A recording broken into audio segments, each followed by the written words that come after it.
जैसे ही मैं अपनी ग्रेजुएशन डिग्री हाथ में लेता हूँ वैसे ही मेरे आसपास की पूरी दुनिया जैसे टूटती हुई फील होती है, जिस पर मुझे पता चलता है कि मेरी शादी कब की हो चुकी है और मुझे इसकी खबर तक नहीं थी। इसके बाद डिवोर्स की बात को सुलझाने के लिए मैं सीधे बॉर्डर वाले मिलिट्री एरिया तक पहुंच जाता हूँ।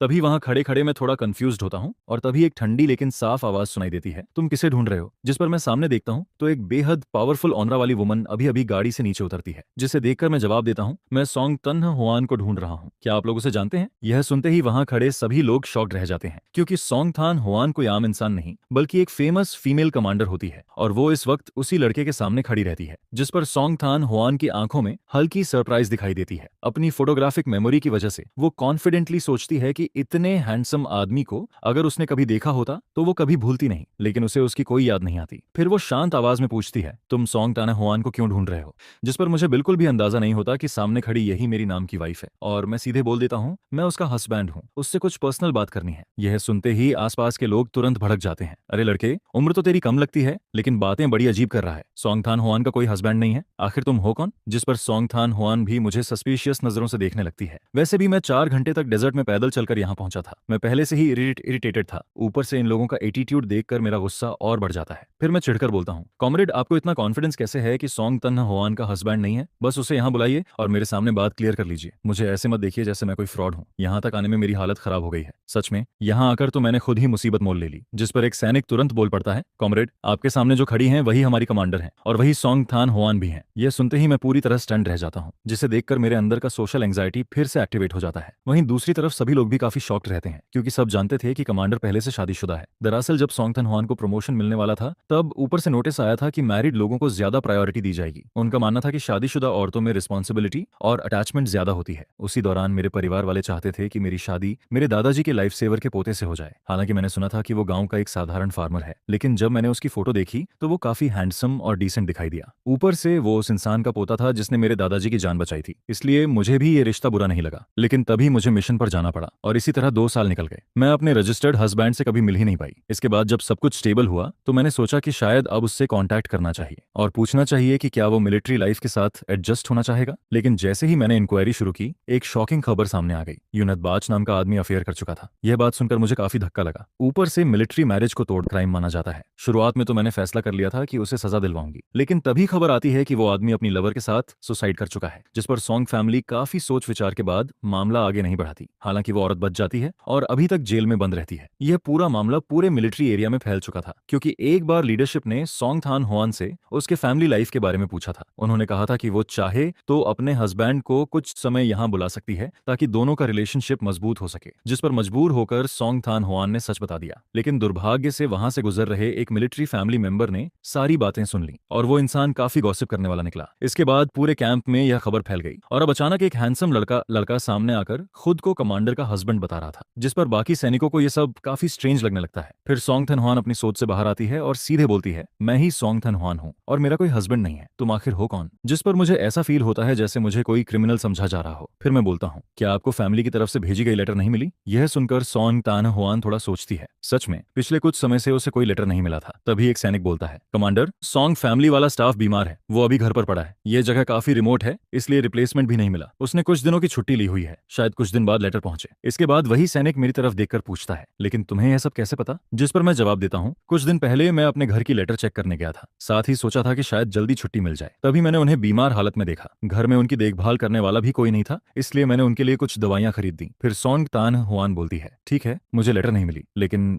ये तो एक्सप्लेन करो कि तुम खुद को मेरा हस्बैंड क्यों कह रहे हो? जिस पर मैं शांत होकर बोलता हूँ, मेरा नाम डू थान है, मैं डू विलेज ल्यू थान काउंटी से हूँ। असल में आपका हस्बैंड विलेज चीफ का बेटा होना चाहिए था, लेकिन उसकी मौत हो गई। तभी मैरिज सर्टिफिकेट निकालते वक्त पता चला कि उस सर्टिफिकेट पर रजिस्टर्ड नाम मेरा था। इसके बाद मैं पूरी बात समझाता हूँ। बाद में इन्वेस्टिगेशन में पता चला कि 2 साल पहले वो नहद बाज ने आपके साथ शादी रजिस्टर करवाई थी, लेकिन हाउस होल्ड रजिस्टर में उसने मेरी पेज भेज दी थी। उस समय काउंटी में नए हाउस होल्ड रजिस्ट्रेशन चल रहे थे, इसलिए पूरे गांव के लोग अपनी फैमिली रजिस्टर विलेज चीफ के घर छोड़ देते थे। वूनट बक आपसे शादी नहीं करना चाहता था, लेकिन फैमिली प्रेशर की वजह से उसने चुपके से मेरी रजिस्ट्रेशन पेज भेज दी। उस वक्त मैं कैपिटल सिटी में यूनिवर्सिटी में पढ़ाई कर रहा था, मुझे इस शादी के बारे में कुछ भी पता नहीं था और मेरे फैमिली वालों ने भी ठीक से डॉक्यूमेंट्स चेक नहीं किए। इसी कंफ्यूजन में हमारी शादी हो गई। फिर मैं सीधा बोलता हूँ, अगर ये एक्सीडेंट नहीं होता तो हमारा कोई कनेक्शन ही नहीं होता। आप एक रिस्पेक्टेड कमांडर हैं, जाहिर है आप अरेंज्ड मैरिज नहीं चाहेंगी और मैं भी बिल्कुल ऐसा ही सोचता हूँ, इसलिए मैं यहाँ डिवोर्स की बात करने आया हूँ। लेकिन दोनों फैमिलीज चाहती हैं कि हम रिलेशनशिप इंप्रूव करने की कोशिश करें। मेरा फैमिली भी डिवोर्स के खिलाफ है, इसलिए मैंने फिलहाल हाँ तो बोल दिया, लेकिन वो सिर्फ टाइम पास करने के लिए था। असल में मैं आपसे कोऑपरेशन की बात करने आया हूँ। मैं यहाँ 1 महीने रुकूंगा, आप मुझे इग्नोर कर सकती हैं जैसे मैं यहाँ हूँ ही नहीं। 1 महीने बाद हम दोनों घर पर कॉल करके कह देंगे कि हमारी पर्सनालिटीज मैच नहीं करती और हम साथ नहीं रह सकते, तब डिवोर्स आसानी से हो जाएगा। जिस पर सॉन्ग थान हुआन उसके कॉन्फिडेंट तरीके को देखकर थोड़ी सरप्राइज्ड होती है। सामने खड़ा यह आदमी काफी काम और क्लासी ऑरा रखता है। फिर मैरिज सर्टिफिकेट से जुड़ी सारी परेशानियां और उस चीटिंग करने वाले वो नहदबाज को याद करके सॉन्ग थान हुआन के दिल का बोझ थोड़ा हल्का हो जाता है। इसके बाद वो बोलती है, ठीक है फिलहाल तुम यहीं रुक जाओ, मैं वापस जाकर डिवोर्स रिपोर्ट लिख देती हूँ। जिस पर मैं हल्की स्माइल के साथ जवाब देता हूँ, धन्यवाद, इस महीने आपको परेशानी दूंगा, बस कहीं रहने की जगह मिल जाए तो काफी है। क्या मिलिट्री एरिया में डॉर्मेटरी या कोई खाली कमरा है? अगर नहीं तो मैं 1 महीना और मैनेज कर लूंगा, आपको मेरी चिंता करने की जरूरत नहीं है, मैं जल्दी ही चला जाऊंगा। सामने खड़ा यह आदमी सच में लोगों का ध्यान अपनी तरफ खींच लेता है। और सबसे शॉकिंग बात यह रहती है कि डू थान के हाथों में बिल्कुल भी मेहनत के निशान या छाले नहीं दिखाई देते। जिस पर सॉन्ग थान हुआन मन ही मन सोचती है कि भले ही डू थान किसी दूर दराज गांव से आया हो, लेकिन उसके फैमिली कंडीशंस जरूर अच्छे रहे होंगे। कम से कम उसे बचपन से काफी अच्छे से पाला गया था, नहीं तो उसके हाथ इतने साफ और मुलायम कभी नहीं होते, उनमें मेहनत के कोई निशान तक नहीं दिखाई देते। इसके बाद सॉन्ग थान हुआन बोलती है, चलो अब मैं तुम्हें मिलिट्री एरिया लेकर चलती हूँ और रहने की जगह अरेंज कर देती हूँ। जिस पर मुझे अचानक याद आता है और मैं बोलता हूँ, वैसे बस से उतरने के बाद मेरा सूटकेस रास्ते में कहीं खो गया, अगर आपको समय मिले तो उसे ढूंढने में मदद कर दीजिएगा। सच कहें तो इतनी दूर सिर्फ एक बैकपैक लेकर आना काफी अजीब लगता, तो असल में मेरा लग्जरी रास्ते में ही छूट गया था। यह सुनते ही सॉन्ग तान हुआन तुरंत तालुआंग से कहती है, तुम पेट्रोल रूट वाले रास्ते पर गाड़ी लेकर जाओ, जहां डेजर्ट के अंदर बस रुकती है वहां तक चेक करो, अगर कोई सूटकेस मिले तो उसे वापस ले आना। जिस पर तालुआंग कमांडर की मिलिट्री जीप लेकर सीधे डेजर्ट की तरफ निकल जाता है। वहीं सॉन्ग दान हुआन मुझे साथ लेकर मिलिट्री एरिया की तरफ जाने लगती है। दरअसल तान होई मिलिट्री जोन एक बॉर्डर डेजर्ट एरिया होता है, वहां पहुंचने के लिए अभी भी लंबा रास्ता तय करना पड़ता है और पिछले कुछ दिनों से मैं लगातार ट्रैवल करते करते पूरी तरह थक चुका था। जिस पर जैसे ही मैं पैसेंजर सीट पर बैठता हूँ मेरा पूरा शरीर रिलैक्स होने लगता है। फिर सॉन्ग तानहुआन बोलती है, शायद तुम बस से गलत जगह उतर गए थे, क्योंकि उस जगह से यहाँ आने के लिए पूरा डेजर्ट क्रॉस करना पड़ता है, तभी बॉर्डर चेक पॉइंट मिलता है। लेकिन कुछ मिनट गुजरने के बाद भी उसे मेरी तरफ से कोई जवाब नहीं मिलता। जिस पर वो पलट कर देखती है और पाती है कि मैं सिर एक तरफ झुकाकर गहरी नींद में सो चुका हूँ। यह देखकर सॉन्ग तानहुआन कुछ नहीं बोलती, लेकिन अनजाने में गाड़ी की स्पीड धीमी कर देती है। इसके बाद जीप डेजर्ट रोड पर आगे बढ़ती रहती है। वहीं दूसरी तरफ तालुआंग को मेरा लग्जेज भी मिल जाता है। जैसे ही वो मिलिट्री एरिया लौटता है वैसे ही आज देखी सुनी सारी बातें अपने साथी सैनिकों को बताने लगता है और फिर यह खबर आग की तरह फैल जाती है। कुछ ही देर में पूरे कैंप को पता चल जाता है कि कमांडर का हस्बैंड यहाँ डिवोर्स लेने आया है। ये गॉसिप तो पुराने चीटिंग वाले मामले से भी ज्यादा वायरल हो जाती है। शाम के 6 बजते ही दिन का 30 डिग्री टेम्परेचर अचानक 10 डिग्री तक गिर जाता है, जबकि अभी समर सीजन चल रहा था। यहाँ का मौसम सच में बेहद हार्श और अनप्रेडिक्टेबल था। लोगों को लगातार कपड़े बदलने पड़ते थे, जिस पर आमतौर पर फैमिली मेंबर्स जो यहाँ रहने आते वो ज्यादा दिन तक सर्वाइव नहीं कर पाते। इसके बाद सॉन्ग तान हुआन मिलिट्री एरिया पहुंचकर गाड़ी रोकती है, लेकिन मैं अभी भी नहीं जागता। जिस पर वो मुझे देखते हुए मन में सोचती है, ये यहाँ पूरा 1 महीना रहेगा, पता नहीं यहाँ की कंडीशंस झेल पाएगा भी या नहीं। तभी एक सैनिक लड़की दौड़ते हुए आती है और बोलती है, कमांडर आप इतनी देर से क्यों आई? मैंने ब्रदर इन लॉ का कमरा साफ कर दिया है, उनका लग्जेज भी वहां रख दिया। लेकिन जैसे ही वो पास आती है उसे पता चलता है कि मैं तो गहरी नींद में हूँ। जिस पर मैं धीरे धीरे आंखें खोलता हूँ। क्या हम मिलिट्री एरिया पहुंच गए? फिर वो लड़की बोलती है, अभी अंदर तक पैदल जाने में भी 10 मिनट लगेंगे, ठंड लग गई तो बीमार पड़ जाओगे। यह सुनकर मुझे थोड़ा सरप्राइज होता है। मुझे उम्मीद नहीं थी कि मेरी ये टेम्परेरी वाइफ इतनी केयरिंग निकलेगी। वो मेरे लिए जैकेट तक लेकर आई थी। जिस पर मैं मुस्कुराकर बोलता हूँ, थैंक्स सिस्टर इन लॉ, माफ करना, मेरी वजह से तुम्हें परेशानी हुई। वो तुरंत शर्माते हुए बोलती है, कोई बात नहीं, गलती से आपकी नींद खराब कर दी। जिस पर मैं जवाब देता हूँ, नहीं बस मैं बहुत ज्यादा थक गया था, थोड़ी देर आंख लग गई। वैसे मैंने सुना कि लगेज मिल गया? हाँ, वो कमरे में रखा है, मैंने आपके रहने का इंतजाम भी कर दिया। स्टाफ क्वार्टर्स में एक खाली रूम था, फिलहाल आप वहीं रह सकते हैं। अगर पसंद ना आए तो कल दूसरा कमरा बदलवा देंगे। यह सुनकर मैं तुरंत बोलता हूँ, बहुत धन्यवाद, सच में तुम्हें तकलीफ दी मैंने। इसके बाद सॉन्ग थान हुआन लड़की से चाबी लेती है और कहती है, ठीक है अब तुम अपना काम करो। जिस पर वो जवाब देती है, जी कमांडर, मैं चलती हूँ। उधर मैं चलते चलते मन ही मन सोचने लगता हूँ, इस पैरेलल वर्ल्ड में आए हुए मुझे काफी समय हो चुका था। कभी कभी तो मैं अपने पुराने मॉडर्न वर्ल्ड को ही भूल जाता हूँ। असल में अपने पुराने जीवन में मैं बचपन से फैमिली का लाडला था। पढ़ाई की मेहनत छोड़ दें तो मैंने जिंदगी में कभी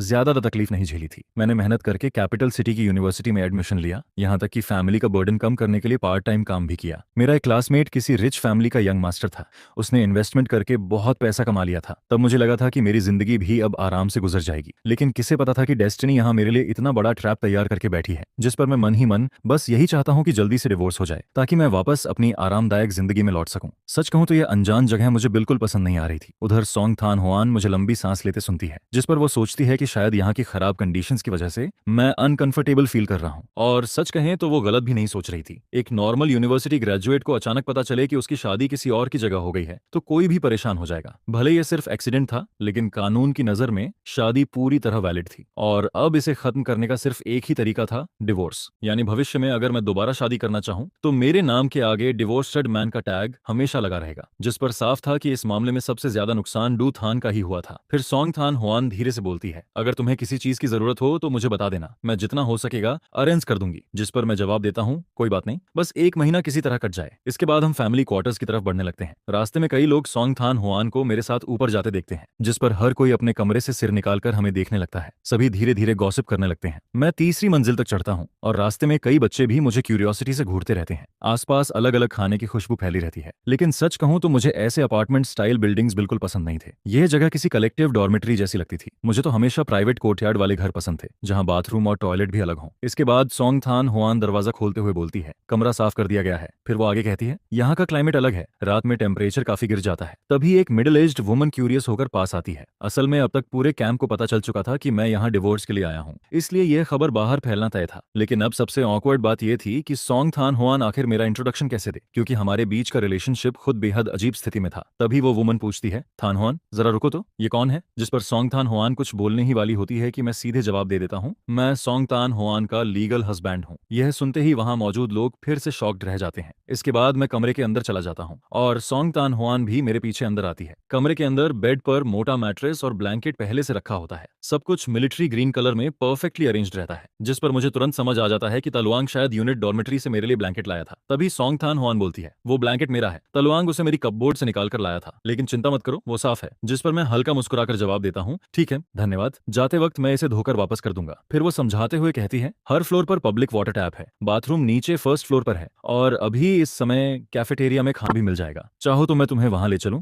या खाना लाकर दे दूं। यह सुनते ही मुझे सच में भूख फील होने लगती है, जिस पर मैं तुरंत बोलता हूँ, चलो साथ में खाना खाने चलते हैं, वैसे भी मुझे रास्ते याद करने हैं, मैं रोज रोज तुम्हें परेशान नहीं कर सकता। उधर बाहर कुछ औरतें धीरे धीरे गॉसिप करने लगती हैं, अरे कमांडर का हस्बैंड कितना हैंडसम है, सुना है वो यहाँ डिवोर्स लेने आया है, इतना हैंडसम आदमी हो तो दूसरी शादी के लिए भी लाइन लग जाएगी। फिर दूसरी औरत बोलती है, तो आज की रूमर सच थी? जिस पर जवाब आता है, बिल्कुल, अगर वो डिवोर्स लेने नहीं आता तो यहाँ क्यों आता? ऊपर से वो एक आउटस्टैंडिंग यूनिवर्सिटी स्टूडेंट भी है, इतना अच्छा लड़का है, जाहिर है उसके दिल में ये शादी कभी थी ही नहीं। हालांकि ये शादी गलती से हुई थी, लेकिन लोगों को फिर भी मैं और सॉन्ग थान हुआन साथ में काफी अच्छे लग रहे थे। जिस पर कुछ औरतें आपस में बातें करने लगती हैं। कमांडर सॉन्ग का फैमिली तो पूरा कैपिटल सिटी में रहता है, सबके पास स्टेबल जॉब्स हैं और फैमिली कंडीशंस भी काफी अच्छी हैं। वैसे सॉन्ग तन्हा हुआन बस थोड़ी कोल्ड पर्सनैलिटी वाली है, वरना दिल की बहुत अच्छी इंसान है। और उसका वो छोटा सा खूबसूरत चेहरा देखो, अगर वो मिलिट्री में नहीं होती तो बाहर जाकर कम से कम कोई बड़ी सेलिब्रिटी जरूर बनती। फिर दूसरी औरत बोलती है, और सच कहूं तो दोनों साथ में चलते हुए बहुत परफेक्ट लग रहे हैं, वही क्या कहते हैं, टैलेंटेड मैन और ब्यूटीफुल वुमन वाली जोड़ी। जिस पर मैं और सॉन्ग थान हुआन फैमिली क्वार्टर्स से निकलकर मिलिट्री कैफेटेरिया की तरफ बढ़ने लगते हैं। रास्ते में ज्यादातर लोग सोल्जर्स ही दिखाई देते हैं। मैं लगातार मिलिट्री यूनिफॉर्म पहने लोगों को आते जाते देखता रहता हूँ, लेकिन सबसे ऑकवर्ड बात यही थी कि सॉन्ग थान हुआन यहाँ की कमांडर थी, जिस पर रास्ते में मिलने वाला हर सैनिक रुककर सैल्यूट करता और उससे बात करता। वहीं काफी लोग मुझे भी क्यूरियोसिटी से देखने लगते हैं। इसके बाद हम कैफेटेरिया पहुंचते हैं। वहां काफी सारे लोग लाइन में खड़े होकर खाना ले रहे होते हैं। मैं नजर घुमाकर खाने को देखता हूँ तो वहां स्टीम्ड कॉर्न ब्रेड रखा होता है, साथ में सिर्फ पोटैटो और कैबेज की सब्जी रहती है और 2 बाउल एक सूप के भी रखे होते हैं। जिस पर सॉन्ग थान हुआन मेरी तरफ देखकर बोलती है, आते आसार, आज के लिए तुम यही खा लो, अगर तुम्हें कुछ और खाना हो तो बता देना, मैं मौका मिलते ही काउंटी जाकर तुम्हारे लिए ले आऊंगी। दरअसल सॉन्ग थान हुआन बचपन से कैपिटल सिटी में पली बड़ी थी। उसके फैमिली कंडीशंस आम लोगों से कहीं बेहतर थे। उसने बचपन से काफी अच्छे अच्छे खाने खाए थे, लेकिन बॉर्डर मिलिट्री एरिया में आने के बाद उसे भी यहाँ की जिंदगी कितनी मुश्किल है ये समझ आ गया था। हालांकि बचपन से मिलिट्री एनवायरनमेंट में रहने की वजह से वो इन हालातों की आदी भी थी। उधर मैं अपने सामने रखे एल्यूमिनियम लंच बॉक्स को देखता हूँ और फिर आसपास नजर घुमाता हूँ। वहाँ कई सैनिक बड़े मजे से खाना खा रहे होते हैं और ये बात समझ में भी आती है, आखिर पूरा दिन ट्रेनिंग और मिशंस करने के बाद किसी को भी खाना स्वादिष्ट लगेगा। फिर मैं धीरे से बोलता हूँ, मैं साउथ साइड का हूँ, बचपन से हमारा मेन फूड राइस रहा है। जब फैमिली गरीब थी तब हम ज्यादातर प्लेन राइस पॉरेज खाते थे, साथ में हरी सब्जियां, पिकल या स्टीम्ड एग्स चलते थे। इसलिए यहाँ का खाना ऑनेस्टली मेरे टेस्ट के हिसाब से नहीं है। शायद आज ज्यादा ट्रैवल करने की वजह से भी अब भूख कम हो गई है। जिस पर सॉन्ग थान हुआन तुरंत बोलती है, फिर भी थोड़ा खा लो, अगर नहीं खा पाए तो मैं इसे पैक करवा देती हूँ, बाद में रात में खा लेना। यह सुनकर मैं पहले उसके खाने का हिस्सा अलग कर देता हूँ और बोलता हूँ, पहले तुम अपना हिस्सा ले लो, कहीं ऐसा ना हो कि मैं तुम्हारा खाना खराब कर दूं, मेरे लिए इतना काफी है। जिस पर सॉन्ग थान हुआन हल्का सा सिर हिलाती है। इसके बाद वो अपना लंच बॉक्स लेकर कैफेटेरिया के बाहर लगे पानी के नल की तरफ चली जाती है और मुझे कुछ भी करने नहीं देती। तभी पीछे से एक औरत आवाज लगाती है, लिटिल सॉन्ग, लिटिल सॉन्ग। उसके साथ एक और मिडिल एज्ड वुमन भी होती है। फिर वो मुस्कुराते हुए पूछती है, सुना है तुम्हारे घर से कोई आया है, क्या यही तुम्हारे हस्बैंड है? जिस पर सॉन्ग थान हुआन थोड़ा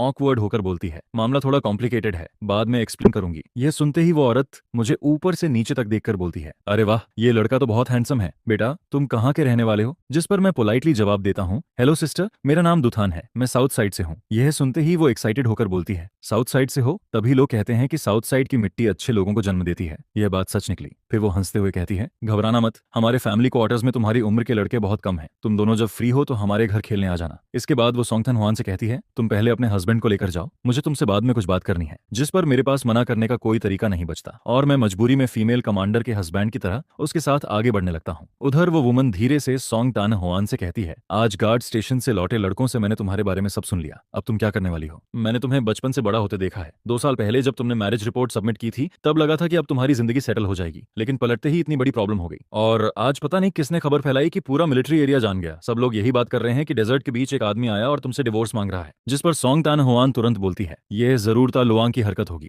लेकिन वो वुमन सिर हिलाकर जवाब देती है, असल में वो न भी बताता तो कोई और बता देता, ये बात यहाँ फैलनी ही थी। फिर वो थोड़ी सीरियस होकर पूछती है, कुछ बोलोगी भी? इतनी चुप क्यों हो? क्या तुम सच में डिवोर्स लेने वाली हो? पहले ही वो न्यटबाज के चीटिंग स्कैंडल ने तुम्हारे करियर को अफेक्ट किया था। अगर अब डिवोर्स भी हो गया तो क्या तुम अभी भी वापस कैपिटल सिटी ट्रांसफर होना चाहोगी? जिस पर सोंगथन हुआन शांत आवाज में जवाब देती है, मैं कल ही डिवोर्स रिपोर्ट सबमिट कर दूंगी। यह सुनकर वो वुमन शॉक्ड रह जाती है। अरे, तुम दोनों कोशिश तो कर सकते हो। गार्ड स्टेशन वाले लड़कों ने बताया कि दोनों फैमिलीज चाहती हैं कि तुम दोनों रिलेशनशिप इंप्रूव करो। जिस पर सोंगथान हुआन धीरे से बोलती है, वो एक यूनिवर्सिटी स्टूडेंट है। अचानक उसे पता चलता है कि वो शादीशुदा आदमी बन गया है। ऐसे में उसका डिवोर्स चाहना बिल्कुल नॉर्मल है। उसने साफ कहा है कि वो सिर्फ 1 महीने यहाँ रहेगा। यह सुनकर वो वुमन थोड़ा फ्रस्ट्रेटेड होकर बोलती है, तुम भी ना बाकी चीजों में इतनी स्मार्ट रहती हो, लेकिन रिलेशनशिप मैटर्स में बिल्कुल लकड़ी जैसी हो। अब तुम उससे मिल चुकी हो, तुम्हें क्या लगता है? अगर पसंद है तो खुद पहल करो। मुझे तो वो लड़का काफी अच्छा लगा, एजुकेटेड भी है। बाद में हम उसके लिए कोई अच्छी जॉब भी अरेंज करवा सकते हैं। जिस पर सोंगथान हुआन कुछ पल चुप रहती है, फिर धीरे से बोलती है, असल में मैंने शादी सिर्फ इसलिए की थी क्योंकि मेरी उम्र हो रही थी और उसी समय प्रमोशन का मौका भी था। फैमिली ने दादाजी के पुराने साथी के पोते का रिश्ता बताया। मैंने ज्यादा सोच विचार नहीं किया और फैमिली की बात मान ली। लेकिन वो नहदबाज से मिलने से पहले ही मुझे चीट कर दिया गया। मेरा ज्यादातर समय मिशंस और ट्रेनिंग में गुजरता है। उसके अफेयर के बाद मैंने कभी किसी और के बारे में सोचा ही नहीं और अब अचानक मैरिज सर्टिफिकेट में रजिस्टर्ड हस्बैंड के रूप में डुथन सामने आ गया। लेकिन वो सच में काफी ऑनेस्ट इंसान लगता है। उसने साफ कह दिया कि वो अरेंज्ड मैरिज एक्सेप्ट नहीं करेगा और डिवोर्स चाहता है। इसलिए पहले मैं डिवोर्स रिपोर्ट सबमिट कर देती हूँ। अप्रूवल आने तक अभी काफी समय है। उधर मुझे बिल्कुल नहीं पता होता कि ब्रिगेड कमांडर की वाइफ सोंगथान हुआन से क्या बातें कर रही है, क्योंकि उसी समय मुझे ब्रिगेड कमांडर के घर ले जाया जाता है। जिस पर आसपास के सिंगल स्टोरी क्वार्टर्स में रहने वाले फैमिली मेंबर्स भी क्यूरियोसिटी में वहां आने लगते हैं। हर कोई बस मुझे देखने आता रहता है। पूरा माहौल ऐसा लग रहा था जैसे न्यू ईयर पर रिश्तेदार किसी नए दामाद को देखने आए हों। हर कोई मुझसे सवाल पर सवाल पूछ रहा था। बिल्कुल हाउस होल्ड इन्वेस्टिगेशन जैसा माहौल बन गया था। तभी कोई पूछता है, सुना है तुम साउथ साइड से आए हो, जरूर गलत बस से उतर गए होंगे। अच्छा हुआ रास्ते में कुछ हुआ नहीं।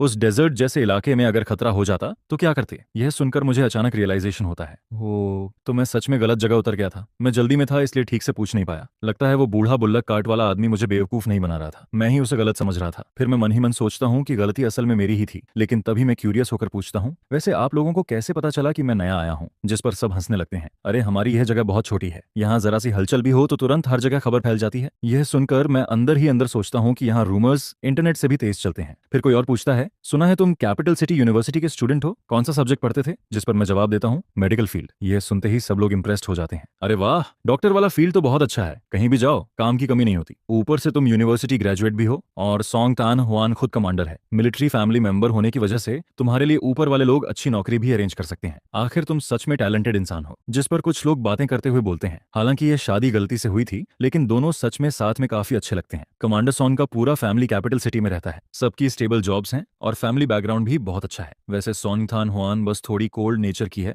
लेकिन दिल से बहुत अच्छी इंसान है। उसका वो छोटा सा खूबसूरत चेहरा देखो, अगर वो मिलिट्री में नहीं होती तो बाहर जाकर बड़ी सुपरस्टार बन सकती थी। फिर दूसरी औरत बोलती है, और सच कहूं तो दोनों एक साथ चलते हुए बिल्कुल परफेक्ट कपल लगते हैं। वही क्या कहते हैं, मेड फॉर ईच अदर। जिस पर मैं और सोंगथान हुआन मिलिट्री फैमिली एरिया से निकलकर कैफेटेरिया की तरफ बढ़ते रहते हैं। रास्ते में ज्यादातर सोल्जर्स ही दिखाई देते हैं और क्योंकि सोंगथान हुआन कमांडर थी इस तरह से इसलिए हर मिलने वाला सैनिक रुककर सैल्यूट करता और उससे बात करता। उधर मैं भी काफी लोगों की नजरों का सेंटर बना हुआ था। लेकिन तभी कुछ लोग मेरी पढ़ाई के बारे में सुनकर और एक्साइटेड हो जाते हैं। सही कहा, मेडिकल फील्ड बहुत अच्छा होता है।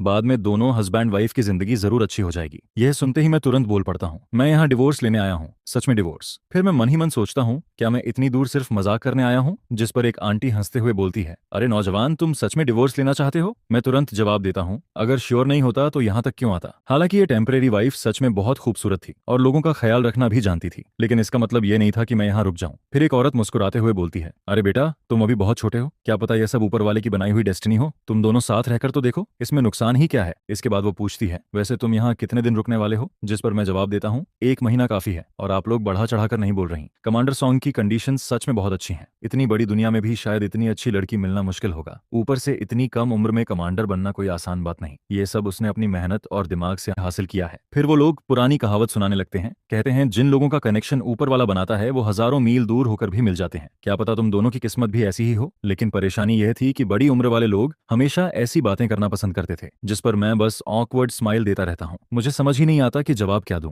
तभी अचानक कोई बोलता है, कमांडर सॉन्ग आ गई। यह सुनते ही मुझे ऐसा फील होता है जैसे किसी ने मेरी जान बचा ली हो। सच में मैंने अपनी इस टेम्परेरी वाइफ का इंतजार पहले कभी इतना नहीं किया था, क्योंकि मैं इन आंटिस से सच में डरने लगा था। इसके बाद सॉन्ग थान होआन हमारे पास आकर बोलती है, हेलो आंटिस, मैं इन्हें वापस ले जाने आई हूँ। रात हो रही है, अगर देर हुई तो नीचे बाथरूम में हॉट वाटर खत्म हो जाएगा। जिस पर मैं भी तुरंत बोल देता हूँ, काफी देर हो गई है, अब मैं चलता हूँ, आप लोग भी जल्दी आराम कर लीजिए। लेकिन तभी एक आंटी मुस्कुराकर बोलती है, कल मेरे घर खाने पर आना, मैं बहुत अच्छा खाना बनाती हूँ। यह सुनकर मैं थोड़ा शर्माते हुए बोलता हूँ, अरे मैं आपको तकलीफ कैसे दे सकता हूँ। जिस पर वो तुरंत जवाब देती है, इसमें तकलीफ कैसी, मुझे तुम सच में बहुत पसंद आए हो। मेरे दोनों बच्चे बाहर काम करते हैं, घर हमेशा खाली रहता है, मुझे यंग लोगों से बातें करना अच्छा लगता है, तुम्हें कल जरूर आना पड़ेगा। जिस पर मैं मुस्कुराकर जवाब देता हूँ, अगर आपने इतना इंसाइट किया है तो कल जरूर आऊंगा, बस फिर मुझे देखकर हंसिएगा मत। यह सुनते ही वो खुश होकर बोलती है, बस ऐसे ही ठीक है। इसके बाद हम लोग फैमिली क्वार्टर्स से निकलकर डॉर्मेट्री बिल्डिंग की तरफ बढ़ते हैं। दोनों जगहों के बीच लगभग 500 मीटर की दूरी होती है। जैसे ही मैं डॉर्मेट्री बिल्डिंग के नीचे पहुंचता हूं, वैसे ही अंदर से शोर की आवाजें सुनाई देती रहती हैं। कहीं बड़े लोग बच्चों को डांट रहे थे, कहीं बच्चे रो रहे थे।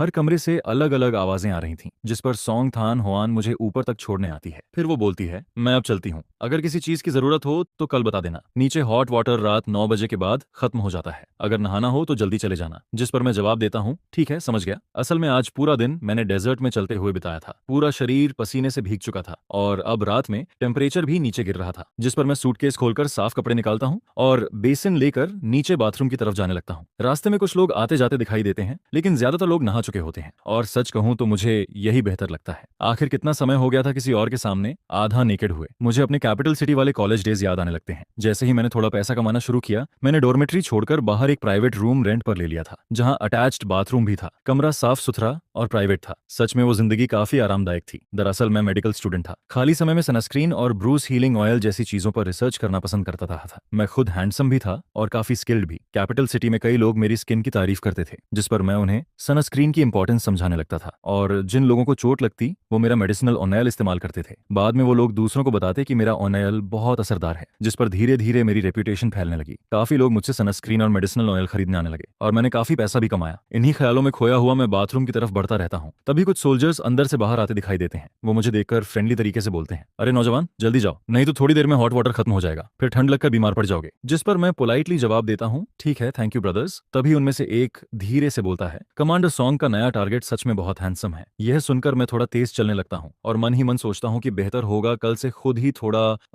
हॉट वाटर लेकर कमरे में नहा लिया करूं। हालांकि यह थोड़ा ट्रबलसम था, क्योंकि यहाँ शायद बकेट या एक्स्ट्रा हॉट वाटर का इंतजाम भी नहीं था। जिस पर मैं सोचता हूँ कि कल अपनी इस टेम्परेरी वाइफ से इस बारे में बात करनी पड़ेगी। इसके बाद मैं पब्लिक बाथरूम के अंदर पहुंचता हूँ। शायद देर होने की वजह से वहां अब कोई नहीं बचा था। यह देखकर मैं राहत की सांस लेता हूँ। फिर जल्दी जल्दी नहाकर वापस कमरे में लौट आता हूँ और बिस्तर पर लेटते ही कब मुझे नींद आ जाती है इसका मुझे खुद पता नहीं चलता। लेकिन अगली सुबह बर्तनों की आवाज, बच्चों के रोने और लोगों की डांटने की आवाजों से मेरी आंख खुल जाती है, क्योंकि यह जगह बिल्कुल भी साउंड प्रूफ नहीं थी। जिस पर सुबह सुबह ही मेरी नींद खराब हो जाती है। मैं धीरे धीरे उठकर बेडसाइड पर रखा वॉचरिस्ट उठाता हूँ और समय देखता हूँ। क्या अभी सिर्फ 7:30 बजे हैं? यह देखकर मैं तुरंत वापस ब्लैंकेट ओढ़ लेता हूँ और बाहर की आवाजों को इग्नोर करके दोबारा सोने की कोशिश करता हूँ। जिस पर मैं फिर से गहरी नींद में सो जाता हूँ और सीधे दोपहर 1 बजे जाकर उठता हूँ। लेकिन जैसे ही मैं दरवाजा खोलता हूँ, वैसे ही बाहर खड़ी सॉन्ग थान होआन दिखाई देती है। उसके हाथ में 2 पैक्ड लंच बॉक्सेस होते हैं। उसका ठंडा लेकिन खूबसूरत चेहरा हमेशा की तरह डिस्टेंट ऑरा दे रहा था, जिस पर जो लोग उसे नहीं जानते थे वो उससे थोड़ा डरते थे। मुझे देखकर सॉन्ग थान होआन ऊपर नजर उठाती है, लेकिन अगले ही पल उसका छोटा सा चेहरा हल्का लाल हो जाता है और वो नजरें घुमा लेती है। फिर वो धीरे से पूछती है, सुबह से तुमने कुछ नहीं खाया है ना? जिस पर मैं साइड में हटकर उसे अंदर आने का इशारा करता हूँ और बोलता हूँ, मैं अभी उठा हूँ, पहले बाहर जाकर ब्रश कर लूं।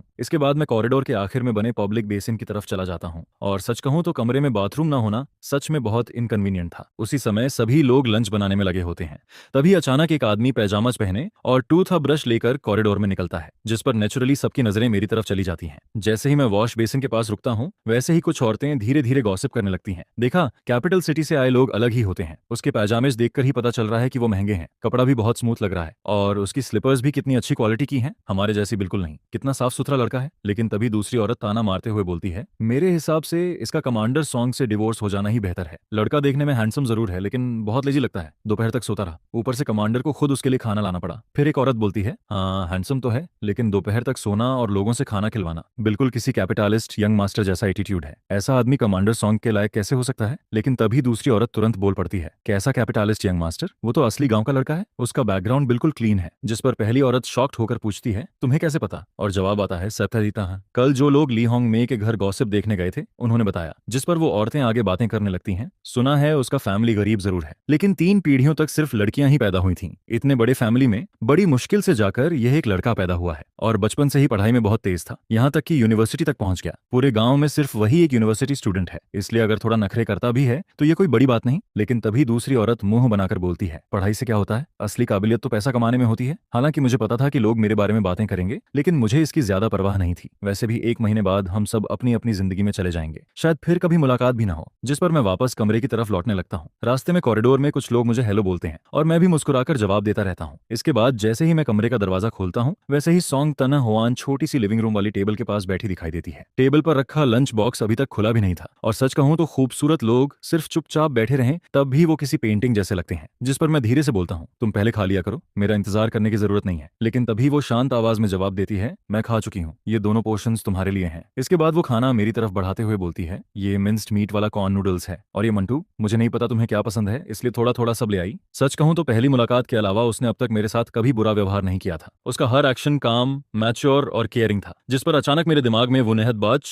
और उसकी लवर की बात आने लगती है। अगर दोनों सच में एक दूसरे से प्यार करते तो शायद मैं कुछ नहीं सोचता, लेकिन असल में मामला कुछ और था। वो एजुकेटेड विलेज गर्ल बस मुश्किल जिंदगी नहीं जीना चाहती थी, इसलिए उसने विलेज सेक्रेटरी के बेटे को फंसाया और उससे चोरी छिपे खाना और सामान मंगवाती रही। और बात वहीं खत्म नहीं हुई। शादी होने के बाद भी उसने वो नेहद बाज को बहकाया, यहाँ तक कि वो प्रेग्नेंट हो गई और दावा करने लगी कि बच्चा वो नेहद बाज का है। इसके बाद उसने वो नेहद बाज को रिवर में कूदकर सुसाइड करने के लिए भी उकसाया। जिस पर मैं मन ही मन सोचने लगता हूँ, सच में इस दौर के यंग लोग इतने आसानी से कैसे बेवकूफ बन जाते हैं। अगर वो नेहद बाज ने ये सब नहीं किया होता और ऑनेस्टली सॉन्ग थान हुआन के साथ रहता तो उसका फ्यूचर शायद काफी अच्छा होता। इसी बीच मैं सामने रखे खाने को देखकर बोलता हूँ, इतना सब मैं अकेला खत्म नहीं कर पाऊंगा, तुम भी थोड़ा खा लो, नहीं तो वेस्ट हो जाएगा। जिस पर सॉन्ग थान हुआन पूछती है, क्या इतना खाना तुम्हारे लिए काफी है? मैं जवाब देता हूँ, शायद। असल में मुझे व्हीट फ्लावर वाली चीजें ज्यादा पसंद नहीं। काश कोई मेरे दिल की बात समझ पाता। अगर यहाँ व्हाइट राइस और स्टेयर फ्राई डिशेस होती तो मैं आराम से 2 बड़े बाउल खत्म कर देता। जिस पर सॉन्ग थान हुआन आधा मांगटू उठाकर खाने लगती है। उधर वो मुझे क्वाइटली ऑब्जर्व करती रहती है, क्योंकि मेरा खाने का तरीका काफी एलिगेंट था, बिल्कुल मिलिट्री वाले रफ सोल्जर्स जैसा नहीं। हालांकि नॉर्मली मैं काफी जल्दी खाता था, लेकिन जो खाना मुझे पसंद नहीं आता उसके साथ मेरी स्पीड अपने आप स्लो हो जाती थी। इसके बाद सॉन्ग थान हुआन मेरे खाली बॉल्स उठाते हुए बोलती है, इन्हें मैं धो देती हूँ। वैसे तुम्हें यहाँ किसी और चीज की जरूरत है क्या? मैं तुम्हारे लिए अरेंज कर दूंगी। शायद वो सोच रही थी कि मैं इतनी दूर ट्रैवल करके यहाँ आया हूँ, इसलिए मेरा थोड़ा ज्यादा ख्याल रखना चाहिए। जिस पर मैं थोड़ा एम्बेरेस्ड जरूर होता हूँ, लेकिन उससे बॉल्स छीनने की कोशिश नहीं करता। मैं उन लोगों में से नहीं था जिन्हें हर काम बराबर बांटना जरूरी लगता है। अगर कोई मेरी मदद करना चाहता था तो मैं खुशी से एंजॉय कर लेता था। वैसे भी इस मामले में मेरी स्किन काफी थिक थी। फिर मैं थोड़ा हिचकते हुए बोलता हूँ, असल में मुझे पब्लिक बाथरूम की आदत नहीं है, वहाँ बहुत लोग होते हैं। मैं खुद पानी गर्म करके कमरे में नहाना चाहता हूँ, इसीलिए मुझे एक बड़ा टब और पानी गर्म करने वाला पॉट चाहिए। और हाँ, मेरे पास स्टोव भी नहीं है। यह कहते हुए मुझे खुद अजीब लगने लगता है। क्या अब मुझे खुद कोल स्टोव जलाना सीखना पड़ेगा? कैपिटल सिटी में जब मैं अकेला रहता था तब वहाँ गैस स्टोव इस्तेमाल करता था, लेकिन यहाँ आकर देखा तो सब लोग कोल ब्रिकेट स्टोव इस्तेमाल करते थे। और सच कहूं तो मुझे ऐसी चीजों को छूना तक पसंद नहीं था। सबसे बड़ी बात,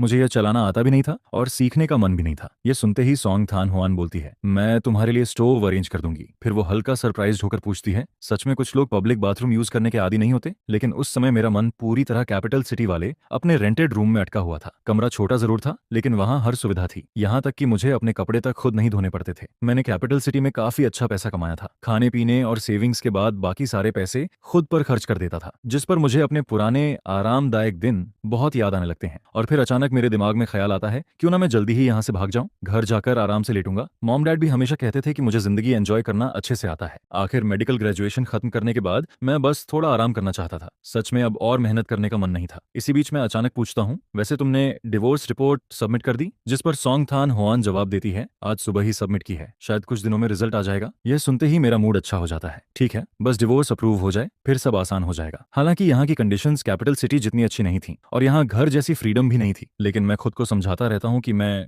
ये सब झेल सकता हूँ। फिर मैं बोलता हूँ, असल में मुझे तुमसे एक बात करनी थी। जिस पर सॉन्ग थान हुआन शांत होकर जवाब देती है, बोलो। मैं तुरंत पूछता हूँ, डी डिवोर्स रिपोर्ट का रिजल्ट लगभग 10 दिनों में आ जाएगा, है ना? जिस पर वो सिर हिलाती है। फिर मैं बोलता हूँ, जैसे ही रिजल्ट आएगा मैं यहाँ से चला जाऊंगा। शुरुआत में मेरा प्लान था कि मैं यहाँ पूरा 1 महीना रुकूं ताकि दोनों फैमिलीज को लगे कि हमने सच में रिलेशनशिप इंप्रूव करने की कोशिश की। लेकिन अब मुझे लगता है कि अगर मैं जल्दी चला जाऊं तो भी कोई बड़ी प्रॉब्लम नहीं होगी। अगर बाद में तुम्हारे फैमिली वाले पूछें तो बस इतना कह देना कि मैं यहाँ 1 महीना रुका था, हमने एक दूसरे को सीरियसली जानने की कोशिश की, लेकिन आखिर में पर्सनैलिटीज मैच नहीं हुई। बस मेरी थोड़ी हेल्प कर देना, क्योंकि मुझे डर है कि अगर मेरे फैमिली वालों को सच्चाई पता चली तो वो फिर मुझे लेक्चर देना शुरू कर देंगे। लेकिन यह सुनते ही सोंग थान हुआन का मूड थोड़ा हैवी हो जाता है। हालांकि मैं ये समझ नहीं पाता। फिर मैं मन ही मन सोचता हूँ, छोड़ो, वो एक मिलिट्री कमांडर है, ऊपर से सब लोग कहते हैं कि वो बहुत ऑनेस्ट इंसान है, शायद वो झूठ बोलना पसंद नहीं करती, और वैसे भी मुझे किसी पर फोर्स नहीं करना चाहिए। पुरानी कहावत भी यही कहती है, ज्यादा दोस्त होना हमेशा अच्छा होता है। छोटी छोटी बातों पर अननेसेसरी कॉन्फ्लिक्ट नहीं करना चाहिए। जिस पर सोंग थान हुआन धीरे से बोलती है, जैसे ही डिवोर्स अप्रूव होगा तुम जा सकते हो। अगर मेरे फैमिली वाले पूछेंगे तो मैं झूठ नहीं बोलूंगी। अगर कंपैटिबिलिटी नहीं है तो नहीं है, सिर्फ दिखावे के लिए 1 महीने तक रिलेशनशिप इंप्रूव करने की जरूरत नहीं। लेकिन उसके मन में एक अलग ही सवाल चल रहा था, कंपैटिबिलिटी नहीं है, आखिर कहां नहीं है? असल में सिर्फ डू थान ही यह सोच रहा था कि दोनों मैच नहीं करते, क्योंकि अभी तक उसकी नजर में डू थान में कोई बड़ी कमी नहीं थी। बस वो थोड़ा स्लोली खाता था और जरूरत से ज्यादा क्लीन और पिकी था। इसके अलावा सब कुछ नॉर्मल था, यहाँ तक कि अगर वो काम ना भी करे तो सोंग थान हुआन खुद सब संभाल सकती थी। लेकिन उसे बिल्कुल समझ नहीं आ रहा था कि सामने वाला आखिर सोच क्या रहा है। उधर मैं उसकी बात सुनने के बाद फिर से खुश हो जाता हूँ और तुरंत बोल पड़ता हूँ, हाँ बिल्कुल, जब मैं जाऊंगा और अगर फैमिली वाले पूछें तो बस बोल देना कि हम कंपैटिबल नहीं थे, बड़े लोग भी हमें फोर्स नहीं कर पाएंगे। यह कहते ही मेरा मूड पूरी तरह अच्छा हो जाता है। आखिर बस कुछ दिन और, फिर मैं बॉर्डर एरिया से वापस जाकर आराम करूंगा और उसके बाद कैपिटल सिटी चला जाऊंगा। मेरा सनस्क्रीन और मेडिसिनल ऑयल पहले से ही बहुत बिक रहा था। बाद में अगर मैं नए प्रोडक्ट्स डेवलप करूं तो और भी ढेर सारा पैसा कमा सकता हूं। इसके बाद मैं फिर से सोचने लगता हूं कि क्या मुझे किन्थी के हॉस्पिटल में जाकर काम करना चाहिए। वैसे भी घर से थोड़ा दूर तो है, लेकिन अगर मैं अपनी छुट्टियां बचाकर रखूं तो हर 2 महीने में एक बार घर वापस आना नामुमकिन भी नहीं है। जिस पर कुछ ही पलों में मैं अपने फ्यूचर का पूरा प्लान बना लेता हूँ। हर चीज के बारे में सोच लिया था, लेकिन सिर्फ शादी के बारे में कभी नहीं सोचा।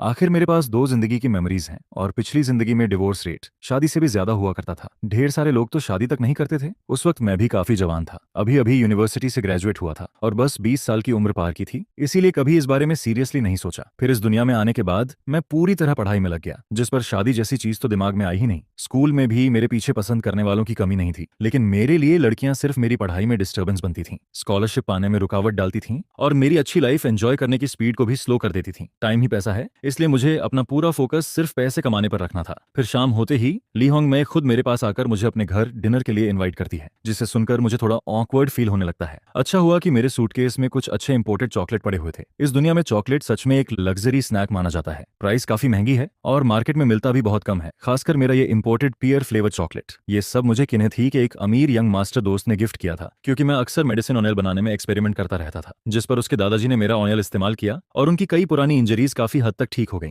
इसी वजह से हमारी दोस्ती हो गई। उस लड़के के पास विदेशों से लाई गई रेयर चीजों की कमी नहीं थी। आखिर उसका फैमिली बैकग्राउंड ही इतना रिच था, जिसकी वजह से मुझे भी इस दौर के कई रेयर फूड्स टेस्ट करने का मौका मिलता रहता था। कभी कभी वो जरूरत से ज्यादा चीजें भेज देता तो मैं उनमें से कुछ अपने घर वालों को भी भेज देता था। इस बार मैं ज्यादा इंपोर्टेड चॉकलेट नहीं लाया था, लेकिन सब मिलाकर भी लगभग आधा बैग भर गया था। जिस पर भाभी पूछती हैं, ये क्या है? मैं मुस्कुराकर कहता हूँ, ये इंपोर्टेड चॉकलेट है, मेरे दोस्त ने गिफ्ट किया था। मैं यहाँ जल्दी में आया, इसलिए कुछ खास लाने का मौका नहीं मिला। सोचा आपको टेस्ट करवाता हूँ, इसका फ्लेवर काफी अच्छा है। वैसे भी ऐसा इंपोर्टेड चॉकलेट रोज रोज कहाँ देखने को मिलता है। यह सुनकर वो तुरंत कहती हैं, अरे ये तो बहुत महंगी चीज लग रही है, सिर्फ खाने पर बुलाया था और तुम इतना कीमती सामान ले आए, इससे तो मुझे शर्मिंदगी हो रही है। जिस पर मैं हंसते हुए कहता हूँ, कैसे हो सकता है कि मैं गेस्ट बनकर खाली हाथ यहाँ खाने आ जाऊँ? मैं इतना भी शेमलेस नहीं हूँ भाभी, ये तो बस थोड़ा स्नैक है, अगर आप नहीं लेंगी तो मैं अभी वापस चला जाता हूँ। जिस पर वो जल्दी से बोलती हैं, ठीक है, अब मैं मना नहीं करूंगी, लेकिन आज रात तुम्हें जमकर खाना पड़ेगा। वैसे भी कुछ और मिलिट्री फैमिली वाले लोग भी आने वाले हैं, हमने सबको बुलाया है ताकि सब साथ बैठकर खाना खाएं और एक दूसरे से जान पहचान हो जाए। असल में दोनों पति पत्नी ने पहले से कोई बात नहीं की थी, लेकिन दोनों की सोच बिल्कुल सेम थी। वो दोनों मुझे और तोंग थान हुआंग को करीब लाना चाहते थे, इसलिए डिनर पर वही लोग बुलाए गए थे जिनसे उनका रोज का अच्छा रिलेशन था। वहां battalion commander, political commissioner, deputy battalion commander और डिप्टी रेजिमेंट कमांडर तक मौजूद थे। सब लोग आम दिनों में भी काफी फ्रेंडली रहते थे। बाहर निकलकर बस खाना पीना,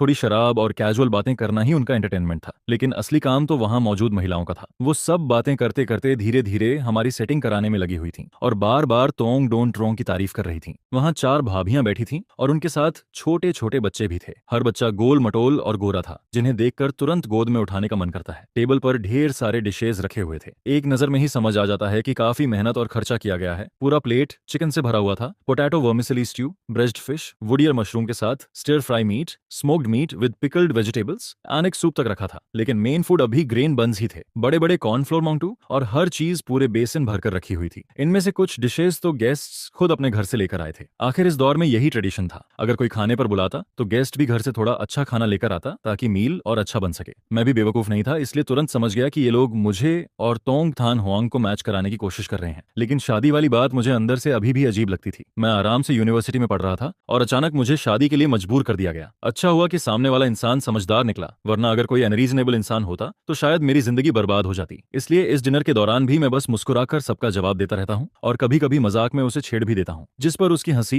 पूरे कोर्टयार्ड में गूंजने लगती है। उधर ब्रिगेड कमांडर के घर के कोर्टयार्ड में बाकी महिलाएं टेबल और चेयर्स लगाने में बिजी थीं। यह देखकर मुझे लगा कि मैं ऐसे खाली बैठा रहूं ये सही नहीं होगा, इसलिए मैं उठकर मदद करने जाने लगता हूं, लेकिन तभी मुझे रोक लिया जाता है, जिस पर एक भाभी कहती हैं, तुम यहीं बैठकर बच्चों को संभाल लो, हमारा काम अभी खत्म हो जाएगा। और फिर वो एक मोटे से बेबी को मेरी गोद में डाल देती है। बच्चा अभी कुछ ही महीने का था। वो अपनी गोल आंखें खोलकर मुझे देखने लगता है। वैसे तो मुझे शरारती बच्चे ज्यादा पसंद नहीं, लेकिन ऐसे छोटे बच्चे जो अभी बोल भी नहीं सकते और जिनके दांत तक नहीं आए, उनसे मुझे कोई दिक्कत नहीं होती। जिस पर मैं हंसकर कहता हूँ, ठीक है, फिर मैं मना नहीं करूंगा। फिर मैं कोर्टयार्ड में बैठकर बच्चे को गोद में खिलाने लगता हूँ। उसी दौरान तोंगथान हुआन को ब्रिगेड कमांडर खाने के लिए अंदर लेकर आता है। जैसे ही वो कोर्टयार्ड में एंटर करता है, उसकी नजर सीधे मुझ पर पड़ती है। मैं उस वक्त ग्रे स्पोर्ट्स वियर पहने बैठा था, पैरों में साफ धुले हुए व्हाइट क्लॉथ शूज थे। मैं बच्चे को गोद में लेकर नीचे देखकर मुस्कुरा रहा था और मेरे चेहरे पर बेहद जेंटल स्माइल थी, जिस पर तोंगथान हुआन के पीछे चल रहे ऑफिसर्स सबके सब मुझे देखकर रुक जाते हैं। हर किसी की आंखें चौड़ी हो जाती हैं। आखिर पूरे मिलिट्री डिस्ट्रिक्ट में पहले से ही इस बात की चर्चा चल रही थी कि रेजिमेंट कमांडर तोंग अपने लवर को डाइनिंग हॉल लेकर आया है। बात 1 से 10 और 10 से 100 लोगों तक पहुंच चुकी थी। सब लोग कह रहे थे कि वो यूनिवर्सिटी स्टूडेंट जो यहाँ डिवोर्स के लिए आया था बेहद हैंडसम है। उसकी इतनी तारीफ की गई थी जैसे दुनिया में दूसरा कोई वैसा हो ही नहीं सकता। और आज जब उन्होंने मुझे अपनी आंखों से देखा तो सच में उनकी आंखें खुल गईं। इस सूखी और बेजान मिलिट्री कैंप वाली जगह में, जहां हर तरफ सिर्फ रफ और कठोर आदमी ही नजर आते थे, वहां अचानक इतना एलिगेंट और हैंडसम लड़का दिखाई दे जाए तो कोई कैसे नजर हटाता। जिस पर ब्रिगेड कमांडर हंसते हुए कहता है, अरे सब लोग आ गए, बिल्कुल सही टाइम पर खाना भी तैयार हो गया। मैंने तो अपनी सबसे कीमती शराब भी निकाल ली है, चलो जल्दी बैठो। फिर वो मेरी तरफ देखकर कहता है, आओ मैं सबसे इंट्रोड्यूस करवाता हूँ, ये हैं डूथान। जिस पर मैं बच्चे को गोद में लिए ऑकवर्ड स्माइल के साथ खड़ा हो जाता हूँ। तभी कोई मजाक में कहता है, नमस्ते जीजा जी। असल में अभी टेक्निकली ऐसा कहना गलत भी नहीं था। फिर मैं सबको देखकर कहता हूँ, सबको नमस्ते। जिस पर कोई और बोलता है, जो बाथटब, हॉट वाटर और स्टोव तुम्हें चाहिए था वो थोड़ी देर में भेज दिया जाएगा। मैं सिर हिलाकर कहता हूँ, ठीक है धन्यवाद। इसके बाद एक भाभी मुझे गौर से देखकर कहती हैं, दूथन तुम्हारी स्किन सच में बहुत अच्छी है, इतनी गोरी और स्मूथ कैसे है? जिस पर मैं कैजुअली जवाब देता हूँ, शायद इसलिए क्योंकि मैं यूजुअली सनस्क्रीन क्रीम इस्तेमाल करता हूँ। हमारी बॉर्डर एरिया की हवा बहुत ड्राई है, आप लोगों को तो रोज धूप और बारिश में रहना पड़ता है। यह सुनकर वो तुरंत कहती हैं, अब समझ आया कि तुम्हारी स्किन बाकी लोगों से इतनी अलग क्यों लगती है, लेकिन वो सनस्क्रीन वाली चीज बहुत महंगी होगी ना? जिस पर मैं मुस्कुराकर कहता हूँ, नहीं इतनी भी महंगी नहीं है, ये सब मैंने यूनिवर्सिटी में रहते हुए खुद एक्सपेरिमेंट करके बनाया था। थोड़ा मटेरियल खरीद कर खुद बना लिया, ज्यादा पैसे नहीं लगते। वैसे खाली समय में मैं मसाज ऑयल पर भी रिसर्च करता हूँ, चोट, सूजन या ब्रूज पर लगाने से काफी असर दिखता है। जिस पर मैं मुस्कुराकर कहता हूँ, जब मैं वापस घर जाऊंगा तब आप सबके लिए थोड़ा भेज दूंगा। इस बार इतनी जल्दी में निकला कि अपने साथ कुछ ला ही नहीं पाया। यह सुनकर एक भाभी तुरंत हाथ हिलाते हुए कहती हैं, अरे रहने दो, मैंने तो बस ऐसे ही पूछ लिया था, तुम खुद इतनी चीजें बनाते हो, उसमें भी काफी मेहनत लगती होगी। फिर दूसरी तरफ से आवाज आती है, वैसे ग्रेजुएशन के बाद तुम्हें एटा में जॉब मिली या नहीं? सुना है हमारे मिलिट्री हॉस्पिटल में अभी डॉक्टर्स की कमी चल रही है, अगर जरूरत हो तो मेरे हस्बैंड एक बात कर देंगे। असल में लिहोंग में अब मुझे यहीं रोकने का प्लान बनाने लगी थी। पहले इंसान को रोक लो, बाकी बातें बाद में देखी जाएंगी। जिस पर मैं आराम से जवाब देता हूँ, अभी इतनी जल्दी नहीं है, मैंने अभी अभी ग्रेजुएशन खत्म किया है। अगर जॉब करनी होगी तो यूनिवर्सिटी के टीचर्स खुद रिकमेंड कर देंगे। वैसे भी मैं 1-2 महीने आराम करना चाहता हूँ। इतने साल यूनिवर्सिटी में पढ़ते पढ़ते मेरा दिमाग सच में थक गया है। ये नॉर्मल टायर्डनेस वाली बात नहीं है। अगर स्कॉलरशिप की जरूरत नहीं होती तो मैं तो बस आराम से जिंदगी बिताना चाहता था। इसके बाद मैं हल्का हंसते हुए कहता हूँ, इन सालों में मैं उन क्लासमेट्स जैसा कभी नहीं बन पाया जिनके पास मेडिकल टैलेंट था। मुझे हमेशा दूसरों से 3-4 गुना ज्यादा मेहनत करनी पड़ती थी, तब जाकर मैं टॉप स्टूडेंट्स में खड़ा हो पाता था। सच में जान निकल जाती थी। जिस पर मुझे अपने टीचर्स याद आने लगते हैं। वो लोग हमेशा यही सोचते थे कि मैं मेडिसिन फील्ड को लेकर बहुत पैशनेट हूँ।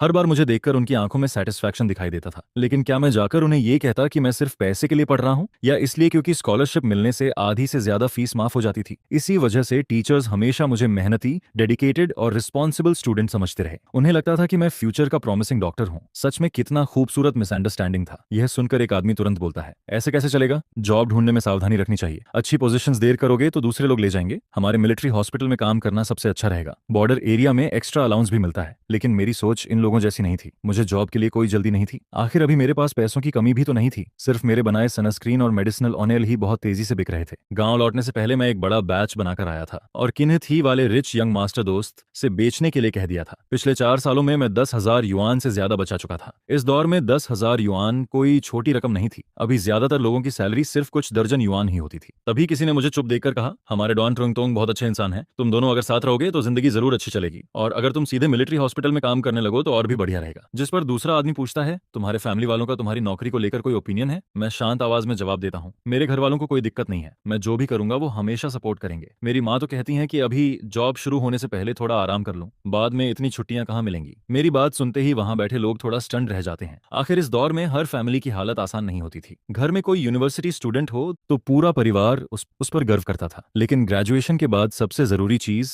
स्टेबल जॉब मानी जाती थी। जिस पर सबके मन में यही सवाल आता है कि आखिर कैसी फैमिली होगी जो अपने बच्चे से कह रही है कि अभी थोड़ा आराम कर लो। फिर कुछ महिलाओं की नजरें बदलने लगती हैं। उन्हें अचानक समझ आने लगता है कि आखिर इस फैमिली ने इतना जेंटल और रिफाइंड लड़का कैसे पाला होगा। लेकिन उसी के साथ उनके मन में दूसरा ख्याल भी आने लगता है, अगर ऐसा लड़का बॉर्डर एरिया में लंबे समय तक रहा तो क्या ये उसके लिए तकलीफ नहीं होगी। मिलिट्री मैरिज आसान नहीं होती। फैमिली क्वार्टर्स में अक्सर पति या पत्नी को अकेले ही घर संभालना पड़ता है। कई बार तोंग डोन ट्रोंग 10-15 दिन मिशन पर रहती हैं और कभी कभी आधा साल या पूरा साल भी वापस नहीं आती। अगर भविष्य में बच्चे हुए तो क्या मेरे जैसा आदमी अकेले बच्चे संभाल पाएगा? ऊपर से जिंदगी की छोटी बड़ी परेशानियां अलग, जिस पर कुछ लोगों के चेहरे पर हेजिटेशन साफ दिखने लगता है। उन्हें लगने लगता है कि शायद मैं हार्डशिप झेलने वाला इंसान नहीं हूं। अगर जबरदस्ती हमारी शादी करवाने की कोशिश की गई तो कहीं मेरी जिंदगी खराब न हो जाए। लेकिन उसी वक्त मेरे दिल में खुशी की हल्की लहर दौड़ जाती है। आखिर मौका खुद चलकर आया था। अगर मैं अभी ये दिखा दूं कि मुझे कुछ भी नहीं आता तो सिर्फ ये एंटिज ही नहीं, शायद तोंग थान हुआन भी डिवोर्स को लेकर और ज्यादा डिटरमिन्ड हो जाएगी। यह सोचकर मैं अब इस डिनर में एक्टिंग करना छोड़ देता हूँ। फिर मैं सीधा कहता हूँ, सच बताऊं तो मुझे डर है कि आप लोग मेरी बात सुनकर हंसने लगेंगे। बचपन से लेकर आज तक मेरे पेरेंट्स ने मुझे कभी कोई काम करने ही नहीं दिया। अगर मैं घर झाड़ू लगा दूं या बर्तन धो दूं तो वो मेरी सिस्टर्स को डांटने लगते थे कि वो मेरा ध्यान नहीं रख रही। जिस पर मैं थोड़ा ऑकवर्ड होकर आगे कहता हूँ, मुझे खाना बनाना नहीं आता, यहाँ तक कि अपने कपड़े तक खुद नहीं धोता। यूनिवर्सिटी के समय मैं बाहर रूम रेंट पर रहता था और पड़ोस वाली आंटी को बुलाकर घर साफ करवाता था। सच में मुझे कुछ करना नहीं आता। आखिर पिछली जिंदगी में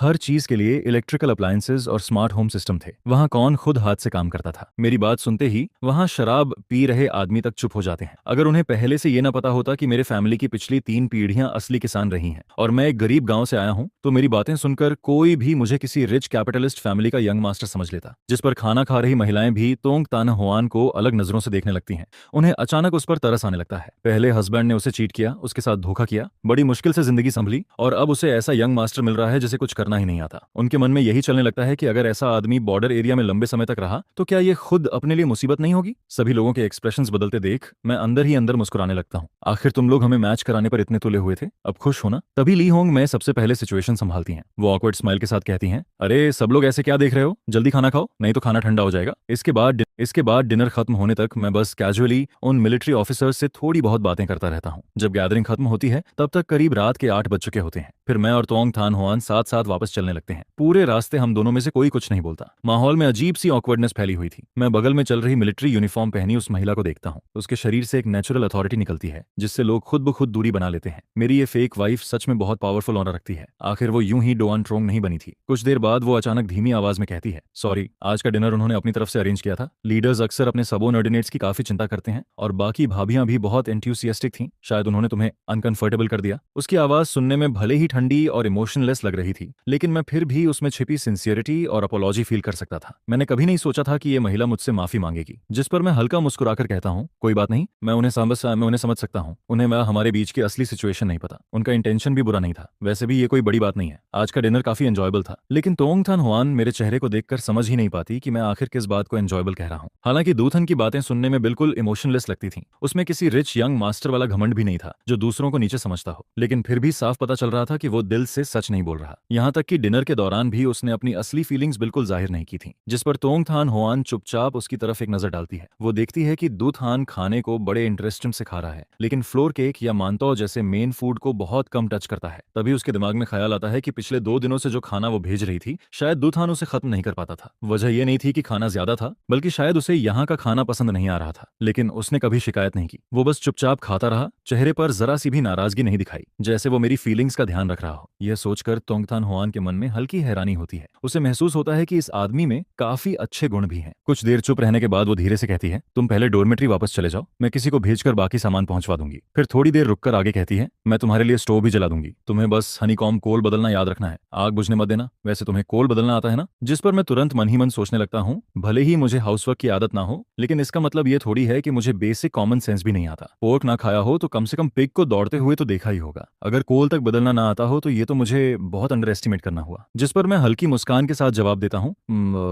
बिल्कुल आता है। डॉन ट्रुंग तोंग भी ना कितना मजाक करती हैं, ये तो 3 साल का बच्चा भी कर लेता है। इतना कहते हुए मेरे होंठों पर हल्की शरारती स्माइल आ जाती है। जिस पर वो फिर पूछती है, और स्टोव जलाना? मैं तुरंत जवाब देता हूँ, वो भी आता है। फिर वो धीरे से कहती है, तुम्हारे चेंज वाले कपड़े भी मैं धो दूंगी। इन कुछ दिनों के लिए खुद धोने की जरूरत नहीं है। अगर सच में मुश्किल हुई तो मैं किसी आंटी को बुला दूंगी मदद के लिए। यह सुनते ही मैं तुरंत घबरा जाता हूँ। नहीं, बिल्कुल नहीं, कपड़े मैं खुद धो लूंगा, मैं खुद कर सकता हूँ। वैसे भी ज्यादा गंदे नहीं होते, बस थोड़ा रिंस कर देना काफी है। आप किसी को मत बुलाइए, मुझे भी थोड़ी शर्म होती है। इसके बाद मैं थोड़ा ऑकवर्ड होकर कहता हूँ, और फिर वो हायर्ड मेड भी तो नहीं है। मैं इतना शेमलेस नहीं हूँ कि आंटी से अपने कपड़े धुलवाऊं। असल में मेरे हिसाब से कपड़े धोना कोई मुश्किल काम नहीं था। बस पानी में थोड़ी देर भिगो दो, हाथ से रगड़ दो, साबुन निकालकर निचोड़ो और सुखा दो। कितना आसान काम है। फिर हम लोग फैमिली क्वार्टर्स वापस लौट आते हैं। लेकिन अंदर जाते ही मुझे अजीब सा ऑकवर्ड फील होने लगता है। जहां भी जाता हूँ लोग घूर घूर कर मुझे देखने लगते हैं। उनके गॉसिप भरे एक्सप्रेशंस देखकर मेरे पूरे शरीर में गूज़बम्स आने लगते हैं। जिस पर मैं ऊपर आसमान की तरफ देखता हूँ। तब तक रात हो चुकी थी। मैं पानी का टब उठाकर नीचे वाले बाथरूम में नहाने चला जाता हूँ। करीब आधे घंटे बाद मैं आराम से वापस ऊपर आता हूँ और साथ ही अपने कपड़े भी धोकर ले आता हूँ। जब मैं तीसरी मंजिल पर पहुंचता हूँ तब देखता हूँ कि तोंग थान हुआन मेरे दरवाजे के बाहर खड़ी स्टोव जला रही है। जिस पर मैं कुछ पल के लिए रुक जाता हूँ। पहले अंदर जाकर कपड़े सुखाता हूँ, फिर बाहर आकर दरवाजे पर खड़ा होकर उसे देखने लगता हूँ। उस वक्त तीसरी मंजिल के कॉरिडोर में रहने वाले कई लोग चुपके चुपके इधर ही देख रहे थे। तभी एक औरत धीरे से कहती है, डॉन रोंग डुंगला बहुत केयरिंग है। आखिर सामने वाला यूनिवर्सिटी स्टूडेंट है, ऊपर से रिच यंग मास्टर जैसा लड़का। ऐसा इंसान भला ये भारी काम कैसे करेगा? यह सुनते ही दूसरी औरत तुरंत बोल पड़ती है, अरे बेकार की बातें मत करो। डुथान एकदम साफ सुथरे फैमिली बैकग्राउंड से आता है। वो असली किसान फैमिली का लड़का है। वो बस पढ़ाई में बिजी रहता था। तुम्हारे थीदान जैसा नहीं जो हर एग्जाम में आखिरी आता है। उसका तो हर वक्त नाक बहता रहता है या मिट्टी में लथपथ घूमता रहता है। जिस पर पहली औरत भड़क जाती है, अरे तुम कैसी बातें कर रही हो? अगर तुम्हें मेरे बेटे थीदान पर इतना तरस आता है तो उसे अपने घर ले जाओ कुछ दिन। दूसरी औरत भी पीछे नहीं हटती। मैंने गलत क्या कहा? पूरे क्वार्टर्स में कौन नहीं जानता कि तुम्हारा बेटा हर दिन मुर्गियां भगाता और कुत्तों के पीछे भागता फिरता है। स्कूल से आते ही पूरे कोर्टयार्ड में कीचड़ में लौटता रहता है। पिछले पेरेंट मीटिंग वाले दिन तो तुम स्कूल गेट से निकलते ही उसे मारने दौड़ पड़ी थी। वो पूरा रास्ता रोता हुआ भाग रहा था। देखकर ही समझ आ गया था कि फिर खराब मार्क्स आए हैं। दोनों औरतों को झगड़ते देखकर मैं कुछ पल के लिए स्टन रह जाता हूँ। तभी तोंग थान हुआन ठंडी आवाज में बोलती है, बस करो दोनों,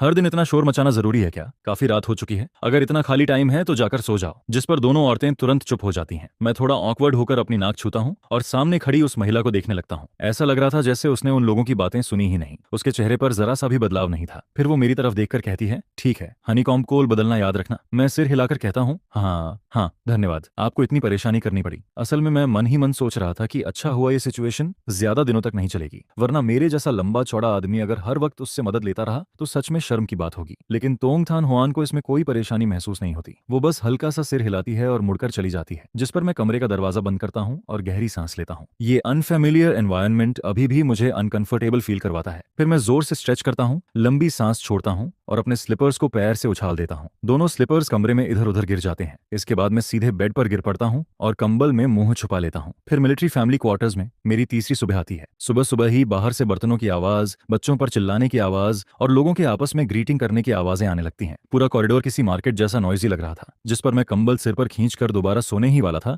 कि तभी दरवाजे पर नॉक होने लगता है। मैं जम्हाई लेते हुए आधी बंद आंखों के साथ स्लीपर्स पहनकर दरवाजा खोलने जाता हूँ। दरवाजे के बाहर तोंग थान हुआन मिलिट्री यूनिफॉर्म में खड़ी थी और उसके हाथ में ब्रेकफास्ट था। मैं अपनी स्लीपी आंखें खोलने की कोशिश करता हूँ। मुंह से बस हल्की सी ओह निकलती है। इसके बाद मैं पलटकर सीधे अंदर कमरे में चला जाता हूँ। दरवाजा खुला का खुला रह जाता है और मैं बेड पर गिरते ही दोबारा गहरी नींद में सो जाता हूँ। जिस पर तोंग तान हुआन हाथ में लंच बॉक्स लिए दरवाजे पर कुछ पल के लिए खड़ी रह जाती है। उसे अचानक याद आता है कि कल भी जब वो यहाँ आई थी तब दुथान दोपहर तक सो रहा था। लगता है आज का ब्रेकफास्ट लाना बेकार गया। लेकिन चूंकि वो ऑलरेडी यहाँ तक लेकर आ चुकी थी इसलिए वो अंदर चली जाती है। जैसे ही वो कमरे में नजर डालती है उसकी आंखें हल्की फैल जाती हैं। फ्लोर पर रखा सूटकेस पूरी तरह खुला पड़ा था। अंदर कपड़े अस्त व्यस्त भरे हुए थे। साथ में कई बॉटल्स और जार्स भी रखे थे, पता नहीं किस चीज के। जिस पर उसके मन में पहला ख्याल आता है, क्या ये सच में सूटकेस है? कितना मैसी है। इसके बाद उसकी नजर फ्लोर पर पड़े स्लीपर्स पर जाती है। दोनों अलग अलग दिशाओं में फेंके हुए थे। वो धीरे से अंदर आती है, स्लीपर्स उठाकर बेड के पास नीटली रख देती है। जिस पर वो मन ही मन सोचती है, दूथन सच में बहुत केयरलेस है। दरवाजा तक बंद नहीं किया और सीधे सो गया। मैं अभी भी यहाँ खड़ी हूँ, फिर भी इसे फर्क नहीं पड़ रहा। सच में चिंता होती है। फिर वो धीमी आवाज में कहती है, ब्रेकफास्ट बाहर टेबल पर रख रही हूँ, उठने के बाद गर्म करके खा लेना, या फिर दोपहर में मैं लंच लेकर आ जाऊंगी। उसकी ठंडी लेकिन साफ आवाज पूरे शांत कमरे में गूंजती रहती है, लेकिन काफी देर तक कोई जवाब नहीं आता, जिस पर वो अपनी कनपटी दबाती है और धीरे से सांस छोड़ती है। छोड़ो भी, सोते हुए इंसान से क्या बहस करनी। असल में मैंने उसकी एक भी बात नहीं सुनी थी। इसके बाद वो ज्यादा देर रुके बिना बाहर निकलने लगती है। जाते जाते वो मेरे लिए हनीकॉम्ब कोल भी बदल देती है। उसी वक्त बाहर कॉरिडोर में सुबह सुबह गॉसिप फिर शुरू हो जाता है। एक औरत दूसरी से कहती है, मैं तुम्हें बता रही हूँ, आज सुबह जब मैं बच्चे को स्कूल छोड़ने जा रही थी तब मेरी उससे थोड़ी बात हुई। उस लड़के को देखकर लगता ही नहीं कि वो गांव से आया है। केनेथ में पढ़ाई करते वक्त उसके फैमिली ने उसके लिए अलग घर रेंट पर लिया था और उसके लिए नैनी तक रखी हुई थी। ये सुनते ही दूसरी औरत शॉक्ड होकर बोलती है, सच में? तभी तो उसकी स्किन इतनी स्मूथ और साफ है, बिल्कुल किसी रिच फैमिली के यंग मास्टर जैसा लगता है। जिस पर कॉरिडोर में खड़ी एक औरत हैरानी से कहती है,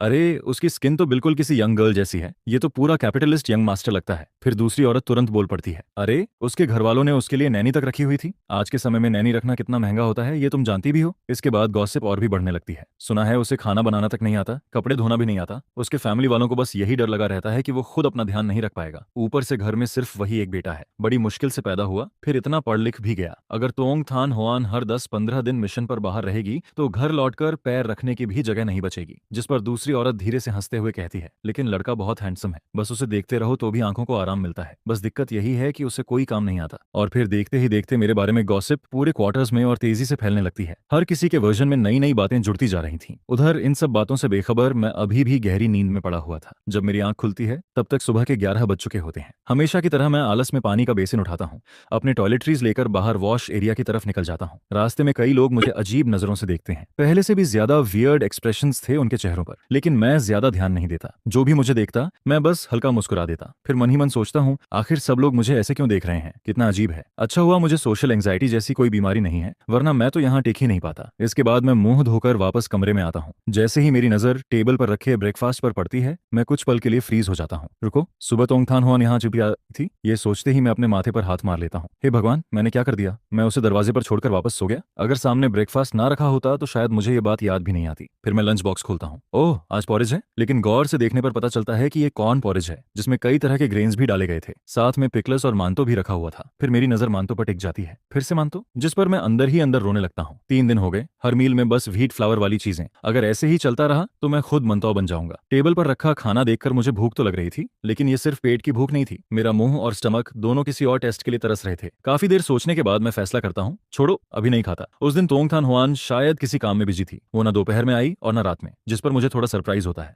लेकिन फिर मैं खुद को समझाता हूँ, वो खाना लेकर आती थी, ये उसकी काइंडनेस थी। अगर नहीं आई तो उसमें भी कुछ गलत नहीं है। आखिर मैं यहाँ पिछले कई दिनों से फ्री में रह रहा हूँ, फ्री का खाना खा रहा हूँ, इतना ही काफी है। दोपहर में मैं सुबह वाला पॉरेज दोबारा गर्म करता हूँ। थोड़ा बहुत खाकर कमरे में खाली बैठा रह जाता हूँ। ना फोन था, ना टीवी, ना दोस्त और ना कोई किताब। मुझे कोई एंटरटेनमेंट ही नहीं मिल रहा था। हालांकि मुझे इस दुनिया में आए काफी समय हो चुका था और मैं धीरे धीरे एडजस्ट भी हो गया था, लेकिन इतनी बोरिंग जिंदगी फिर भी अनबियरेबल लगती थी, जिस पर मैं पूरे दिन कमरे में बैठकर लाइफ के बारे में सोचता रहता हूँ। एक कदम भी बाहर निकलने का मन नहीं करता। कभी बेड पर लेट जाता, कभी पानी पीता, कभी फिर से सो जाता। और फिर रात के करीब 12 बजे जब मैं आधी नींद में था, तभी बाहर से अचानक एक आदमी की जोरदार चिल्लाने की आवाज आती है। उसके साथ ही किसी औरत की गालियां भी गूंजने लगती हैं, जिस पर मैं तुरंत घबराकर उठ बैठता हूँ। पहले तो मुझे लगता है कि शायद सपना देख रहा हूँ, लेकिन बाहर का शोर लगातार बढ़ता ही जा रहा था। मैं पूरी तरह जाग जाता हूँ और दरवाजा खोल देता हूँ। तीसरी मंजिल के कॉरिडोर में पहले से ही ढेर सारे लोग तमाशा देखने खड़े थे। हर किसी के चेहरे पर हेल्पलेस एक्सप्रेशन था। तभी एक आंटी मुझे देखते ही कहती है, अरे छोटे भाई, तुम्हारी भी नींद खुल गई? ये चू फैमिली वाले फिर शुरू हो गए। उसकी वाइफ लूजवान हुआ अभी कुछ दिन पहले ही गांव से यहाँ रहने आई है। उसका टेम्पर बहुत खराब है, हर दिन बटालियन लीडर चू से लड़ती रहती है। पता नहीं आज किस बात पर इतना बड़ा हंगामा हो गया। मैं आसपास नजर घुमाता हूँ। कोई इरिटेट होकर शिकायत कर रहा था कि आधी रात को भी चैन से सोने नहीं देते, तो कोई एक्साइटमेंट के साथ गॉसिप सुन रहा था। कुछ लोग तो कोने में खड़े धीरे धीरे कानाफूसी भी कर रहे थे। उसी दौरान मेरी उंगलियां पैजामा पॉकेट में पड़े सेफ्टी पंच को छूती हैं, जिन्हें मैंने दिन में यूं ही पॉकेट में डाल लिया था। तभी सामने लुजवान हुआ अपने दोनों रोते हुए बच्चों को दरवाजे के बाहर धक्का देती है और अंदर खड़े आदमी पर उंगली उठाकर चिल्लाने लगती है, चुकुओंग, तुम बेशर्म आदमी, आज साफ साफ बताओ वो औरत कौन थी? अगर नहीं बताया तो मैं अब भी बच्चों को लेकर गांव वापस चली जाऊंगी। जिस पर चुकुओंग परेशान होकर जवाब देता है, बे मैं तुम्हें समझा चुका हूँ, मैं उसे जानता तक नहीं, वो बस रास्ता पूछ रही थी। लेकिन पता नहीं उसकी कौन सी बात ल्यूसन हुआ के गुस्से को और भड़का देती है। अचानक वो पागलों की तरह उस पर टूट पड़ती है।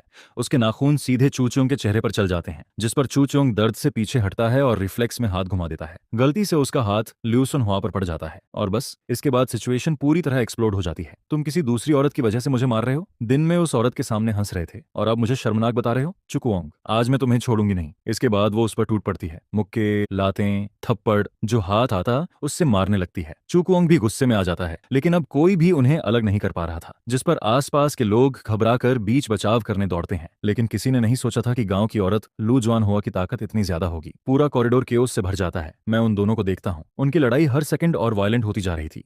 दरवाजे पर खड़े बच्चे जोर जोर से रो रहे थे। पूरा माहौल इतना नॉइजी हो चुका था कि मेरा सिर फटने लगता है। और तभी मेरी नजर लू जुआन हुआ के चेहरे पर जाती है। उसकी आंखें पूरी लाल हो चुकी थीं। उसकी हालत देखकर लग रहा था कि अगले ही पल हाई ब्लड प्रेशर से बेहोश हो जाएगी।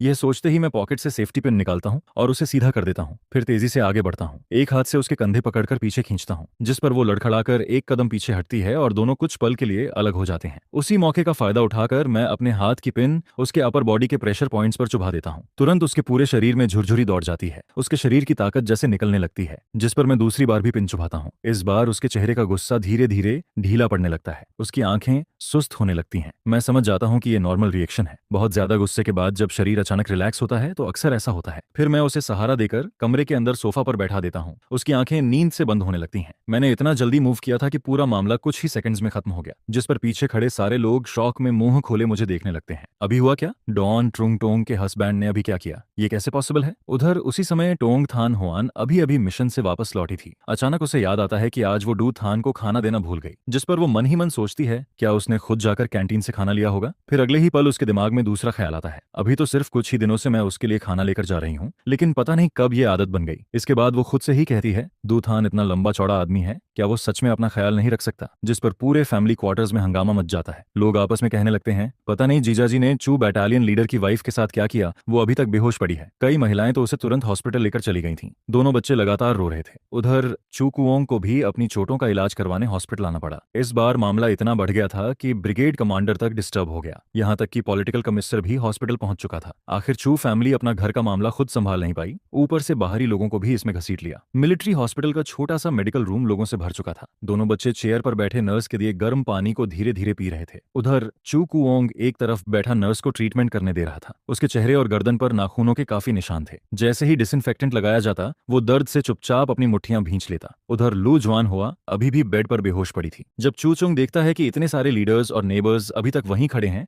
तो वो सिर झुकाकर खड़ा रह जाता है। उसके मुंह से एक शब्द तक नहीं निकलता। उधर मैं वॉल के सहारे खड़ा था, दोनों हाथ पजामा की पॉकेट्स में डाले हुए। चेहरे पर हल्की सी केयरलेस स्माइल थी, लेकिन मेरी आंखें काफी गहरी और पढ़ पाना मुश्किल लग रही थीं। तभी किसी की आवाज आती है, डॉन ट्रुंगटोंग आ गई, जिस पर मैं पलट कर देखता हूँ। तोंग थान हुआन जल्दी जल्दी अंदर आती दिखाई देती है। उसके बाल अभी भी थोड़े गीले थे। साफ समझ आ रहा था कि वो अभी कुछ देर पहले ही नहाकर निकली है। उसके पूरे शरीर से एक लेजी लेकिन बेहद अट्रैक्टिव ऑरा निकल रहा था, और इन सारी एंट्स के बीच खड़ी वो और भी ज्यादा खूबसूरत लग रही थी। जैसे ही उसकी नजर मुझ पर पड़ती है, वो तुरंत मेरी तरफ बढ़ती है। क्या हुआ? लेकिन अगले ही पल वो जल्दी से पूछती है, तुम्हें कहीं चोट तो नहीं लगी? मैं उसके चेहरे को देखता हूँ। उसकी आंखों में साफ चिंता और दर्द दिखाई दे रहा था। यह देखकर आसपास खड़े लोग शौक में पड़ जाते हैं। एक आदमी तुरंत बोल पड़ता है, डॉन ट्रोंग, आप क्या कह रही हैं? लू जुआन हुआ अभी भी बेड पर बेहोश पड़ी है, वो दिखाई नहीं दे रहा। दूसरा आदमी चू कुओंग की तरफ इशारा करके कहता है, और बटालियन लीडर चू का चेहरा देखिए, पूरा खून से भरा पड़ा है, लेकिन आपकी नजर सिर्फ इस यंग मैन पर है। तभी एक औरत जल्दी से समझाने लगती है, डॉन ट्रोंग, अभी थोड़ी देर पहले जीजाजी ने एक नीडल निकाली और सुआन हुआ को 2 बार चुभोया। उसके बाद वो उसे कमरे में लेकर गए। फिर चाहे जितना जगाया, वो उठी ही नहीं। यह सुनते ही कई लोगों की रीढ़ में सिहरन दौड़ जाती है। आखिर सामने खड़ा ये जेंटल और स्कॉलरली दिखने वाला आदमी सिर्फ एक छोटी सी पिन से किसी को ऐसे गिरा देता है कि किसी को पता तक नहीं चलता। वाकई काफी डरावना था। उसी वक्त मैं अपने बिल्कुल पास खड़ी तोंग थान हुआन की तरफ देखता हूँ और शांत आवाज में समझाने लगता हूँ। चू फैमिली की लड़ाई पूरी तरह कंट्रोल से बाहर जा चुकी थी। उनकी वाइफ का ब्लड प्रेशर बहुत बढ़ गया था, आंखें पूरी लाल हो चुकी थीं। मुझे डर था कि कहीं ब्रेन वेसल रपच्चर ना हो जाए, इसलिए मैंने बस 2 नीडल्स लगाई ताकि वो काम हो जाए। थोड़ा सोलेंगी, फिर ठीक हो जाएंगी। मेरी गहरी और काम आवाज पूरे कमरे में फैल जाती है, जिस पर वहां मौजूद लोग एक दूसरे को हैरानी से देखने लगते हैं। उसी समय ब्रिगेड कमांडर झांग होंगवू और उनकी वाइफ ली होंग मैं भी अंदर आ जाते हैं। झांग होंगवू तुरंत चू कुओंग की तरफ देखकर बोलते हैं, फिर से तुम्हारे घर का मामला? इस बार अब क्या हुआ? चू कुओंग बेबस चेहरे के साथ कहता है, मैं क्या करूं सर, वो हर बात पर शक करती रहती है। आज बस एक लड़की ने मुझसे रास्ता पूछा था, हमने कुल 2 बातें की होंगी, लेकिन उसने उसी बात पर हंगामा शुरू कर दिया कि मेरा अफेयर चल रहा है। जिस पर ली होंग मैं धीरे से समझाती हैं, शून हुआ इतनी दूर गांव से यहाँ तुम्हारे साथ रहने आई है, उसके लिए भी ये सब आसान नहीं है, तुम्हें थोड़ा पेशेंस रखना चाहिए। तभी डॉक्टर बेड की तरफ देखकर बोलता है, ब्रिगेड कमांडर, जैसा इस यंग मैन ने कहा था वैसा ही है। लू जुआन हुआ बस गहरी नींद में गई है, थोड़ी देर में उठ जाएगी। वैसे उसका ब्लड प्रेशर काफी हाई है, आगे से ध्यान रखना होगा कि वो ज्यादा इमोशनल ना हो। यह सुनते ही आसपास खड़े लोग फिर से शॉक्ड हो जाते हैं। सिर्फ 2 नीडल लगाकर किसी को सुला दिया, ऊपर से उसने सिर्फ देखकर ही हाई ब्लड प्रेशर तक पहचान लिया। ये तो बहुत अमेजिंग है। जिस पर सब लोग मुझे एडमिरेशन भरी नजरों से देखने लगते हैं और मैं बस हल्के से ठुड्डी ऊपर उठाकर खड़ा रहता हूँ। आखिर मजाक थोड़ी है। है। मैंने 3 साल की उम्र से ट्रेडिशनल चाइनीज मेडिसिन सीखी थी। ऐसे छोटे प्रेशर पॉइंट संभालना मेरे लिए तो बच्चों का खेल था। जब सबको समझ आ जाता है कि अब कोई खतरा नहीं है तो धीरे धीरे लोग वापस जाने लगते हैं। तब तक रात के 2 बज चुके थे। जैसे ही मैं हॉस्पिटल से बाहर निकलता हूँ, एक ठंडी हवा सीधे शरीर से टकराती है। मैं सिर्फ पतले पैजामेज में था, इसलिए तुरंत अपने दोनों हाथ रगड़ने लगता हूँ, जिस पर तोंग थान हुआन अपने हाथ में पकड़ी बड़ी मिलिट्री कोट मेरी तरफ बढ़ा देती है। मैं कुछ पल के लिए सरप्राइज्ड होकर कोट को देखता हूँ। सोचता हूँ ये कोट अचानक कहाँ से आ गया। फिर वो धीरे से कहती है, तुमने बहुत कम कपड़े पहने हैं, ये मैंने ड्यूटी डॉक्टर से बोरो किया है, कल वापस कर देना। मैं कोट लेकर पहन लेता हूँ। स्ट्रीट लाइट की हल्की रोशनी उसके चेहरे पर पड़ रही थी। उस रोशनी में तोंगथान हुआन का नॉर्मली कोल्ड चेहरा भी